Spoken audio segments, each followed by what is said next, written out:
మీరు ఇంతకుముందు మాట్లాడుతూ ఇది కేటీఆర్కి సంబంధించినటువంటి కేటీఆర్ ఓడిపోయారని చెప్తున్నారు. ఎందుకంటే కేటీఆర్ ఓట్లు అడిగారు, ఆయన ఓడిపోయారు. మరి ఇప్పుడు నవీన్ కుమార్ యాదవ్ గెలిచారా లేకుంటే కాంగ్రెస్ పార్టీ గెలిచిందని మీరు భావిస్తున్నారా? మీకు మాట చెప్తున్నామ్మా, నేను చెప్పింది మీరు కరెక్ట్ ఏం లేదు.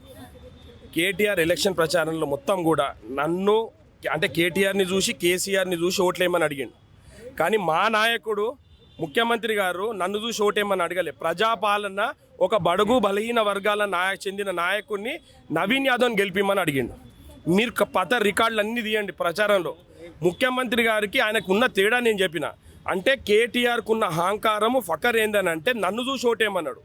ఇది రెఫరెండం అని అడిగిండు. సో ఆ రెఫరెండం గురించి నేను చెప్పిన.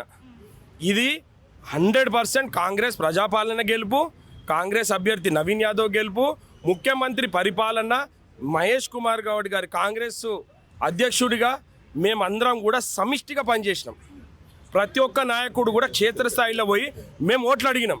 ఎందుకు ఓట్లు అడిగినామని అంటే ప్రజాస్వామ్యంలో ఓట్లు అడగడం అనేది ప్రతి ఒక్కరి హక్కు.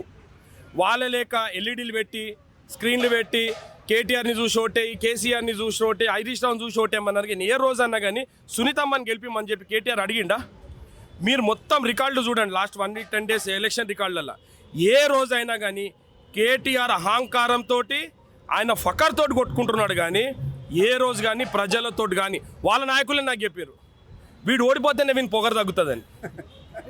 ఎందుకంటే వీనికి ఎంత అంటే చెప్పొద్దు కానీ కొన్ని మాటలు వాళ్ళు మాట్లాడిన మాటలు ఎట్లున్నాయంటే వాళ్ళ నాయకులు కేటీఆర్కున్న అహంకారం పొగరు ఇది దగ్గాలంటే ఎలక్షన్ ఓడిపోవాలంటే వాళ్ళ నాయకులు కూడా చెప్పారు నాకు.